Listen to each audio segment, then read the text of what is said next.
Hello friends, మొన్న వీడియోలో మనం మాట్లాడుకున్నట్టే వాళ్ళు చెప్పిన డేట్కి ఈరోజు మనకి కంపెనీ వాళ్ళు అన్నది మొక్కలు డెలివరీ చేశారు. ఫస్ట్ ఇలా ఐచర్లో నుండి మొత్తం అన్లోడ్ చేసుకొని ఇలా వీడియోలో కనిపించే విధంగా అన్నీ ఒక సైడ్కి పెట్టుకోవాలి. మనకి మొక్కలైతే మంచి హైటు చాలా హెల్దీగా వచ్చాయి.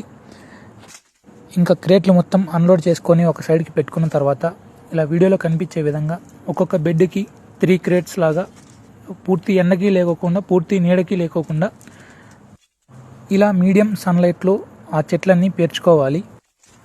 మనకి బెడ్కి మినిమం ఒక 2 ఫీట్ గ్యాప్ అన్నా ఇవ్వాలి. ఎందుకంటే మనం వాటరింగ్ చేసుకునేటప్పుడు ఆ గ్యాప్ ఉంటే పైప్ అన్నది చెట్ల మీదకి రాకోకుండా ఉంటుంది.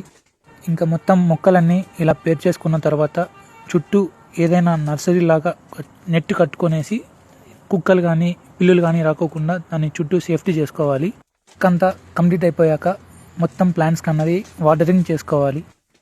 సో ఇలాంటి మరిన్ని బనానా ఫార్మింగ్ వీడియోస్ కోసం please like, share and follow.